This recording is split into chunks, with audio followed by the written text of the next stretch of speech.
Olá, alunos!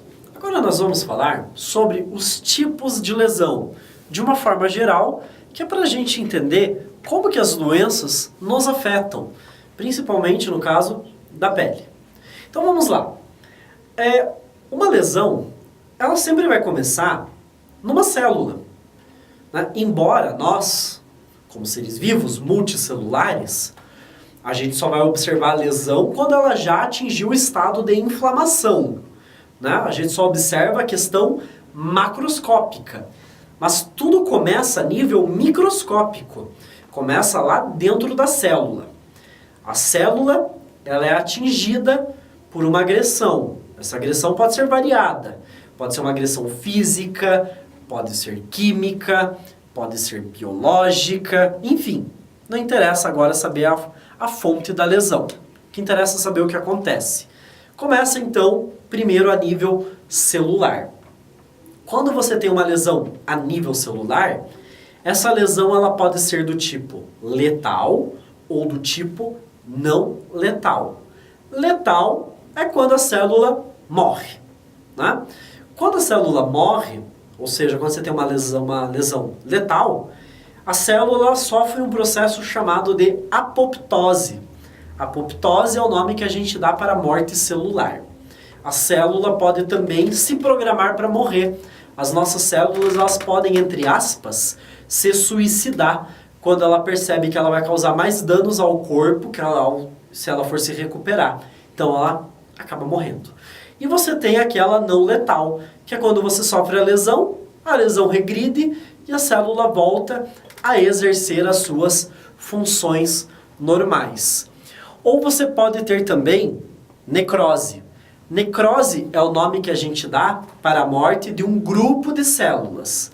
Apoptose é o nome que a gente dá para a morte de uma célula específica.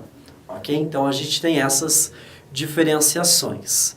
Quando a lesão atinge a célula, o que vai acontecer? A gente fala lá na farmacologia, nos primeiros socorros, em fisiologia, a gente fala diversas vezes sobre a inflamação.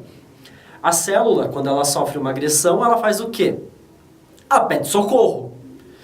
Que forma que ela tem de pedir socorro? Através da liberação de mediadores químicos. Então, quando ela libera os seus mediadores químicos, ela começa a causar a lesão no interstício. Interstício é o espaço entre as células. Aquele espaço onde não tem células, a gente chama de interstício. Então a lesão começa a atingir ali. Por quê? Porque as células começam a pedir socorro através da liberação de mediadores químicos. E aí o que vai acontecer? O interstício vai se enchendo de mediadores químicos. E a lesão vai acontecer ali dentro. Essa lesão ela pode ser temporária ou permanente. Quando ela é temporária, é quando, digamos, a lesão regride e nada de errado acontece. Quando é permanente, é quando nós podemos ter a necrose, ou seja, a morte de diversas células que também causam danos ao interstício, porque esse espaço entre as células que estão mortas também vai se perder. Então, o problema mais comum relacionado ao interstício é o edema. Por quê? Porque você tem a liberação de mediadores químicos e também a liberação de plasma que vem da corrente sanguínea para o espaço intercelular. E aí a gente tem o edema, que é o inchaço local ou generalizado. Né? A gente pode ter um edema generalizado no corpo, que é quando toda a pessoa fica inchada. Mas isso está mais relacionado a processos alérgicos graves. Mas em geral, esse edema ele é local. A gente tem um acúmulo de líquido e a região fica muito inchada e muitas vezes também rígida. Tá? Então, a gente depois da lesão do interstício, a gente tem o quê? A gente tem os distúrbios circulatórios. Ou seja, a gente teve a liberação de mediadores químicos, porque é a maneira que a célula tem de pedir socorro, de pedir ajuda. Pedir ajuda de quem? Das células de defesa, que são trazidas pelo sistema circulatório e linfático. Então, o que vai fazer? Vai ativar o sistema circulatório. que é ativar o sistema circulatório? É fazer vasodilatação. Por isso que na inflamação a gente fica com uma região inchada e avermelhada. Ela fica avermelhada porque faz vasodilatação e aumenta o fluxo sanguíneo. Essa vasodilatação ela faz o quê? Ela aumenta a vascularidade e a permeabilidade vascular. Então você vai ter mais espaço entre as células endoteliais. Células endoteliais são as células que formam a parede do vaso sanguíneo. Então vai ter mais espaço entre elas e o plasma sanguíneo consegue passar para o interstício. Plasma sanguíneo o que é? É a parte líquida do nosso sangue. É a, entre aspas, aguinha do nosso sangue. Que não é não é água, né? É um conjunto de água com outros elementos. Entre esses elementos nós temos o quê? As células de defesa e os anticorpos, que são necessários para fazer a limpeza no local da inflamação. Por isso que você tem a ativação do sistema circulatório. E você tem a ativação do sistema nervoso, porque daí a gente vai sentir dor, né? A gente, além da ativação do sistema circulatório, tem a ativação do sistema nervoso. Então aí a gente tem a cadeia de reações químicas que forma a inflamação.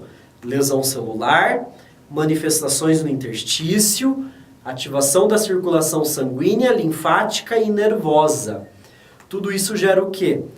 Tudo isso faz com que a gente tenha os sintomas da inflamação.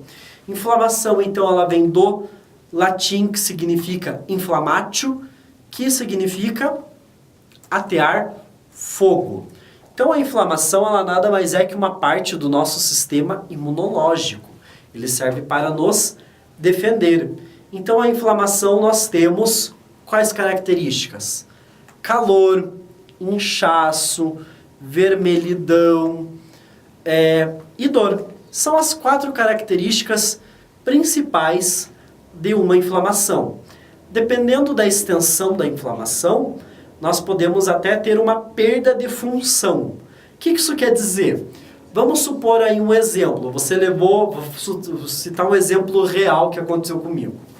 Uma picada de abelha no dedo. O dedo parecia uma batata. A inflamação era tão grande que eu não tinha mais a função do dedo. Eu não conseguia mexer o dedo, porque estava muito inchado.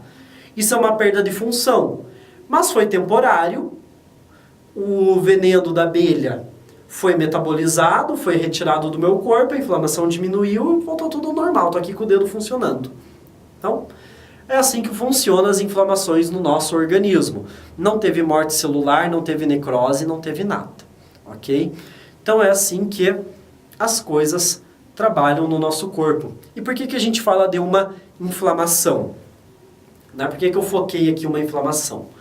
Porque as doenças, elas são uma agressão ao nosso corpo. Se elas são uma agressão ao nosso corpo ele vai responder de alguma forma. E essa resposta do nosso corpo é normalmente os sinais e sintomas que a gente observa. Os sinais e sintomas que a gente observa de uma doença nada mais são que a resposta que o nosso corpo tem a uma doença. Por exemplo, por que a gente fica com a garganta tão inflamada, inchada, quando você tem uma infecção de garganta? Isso porque aumenta a vascularização na região da garganta, nas amígdalas, justamente porque você tem toda a resposta inflamatória. Com a função do quê? Com o objetivo de levar os anticorpos e as células de defesa para a amígdala, para que você tenha uma defesa. E às vezes a dor de garganta ela regride sozinha, porque é o corpo funcionando, trabalhando para combater aquela infecção de garganta. Uma acne, por exemplo. A acne você tem a proliferação de um micro-organismo. O corpo percebe, causa inflamação, que é aquele vermelhidão, aquele inchaço no local da acne, que é justamente o corpo tentando se defender daquele micro-organismo que está se proliferando além do normal e produzindo toxinas que causam lesão na célula. Então é o corpo se defendendo, ok? Então é por isso que nós precisamos falar sobre a inflamação. Então agora nós vamos fazer uma pausa e em seguida nós voltaremos para falar sobre a pele no seu estado normal, sem doenças, para depois a gente poder entender as alterações que ocorrem nela quando ela está doente.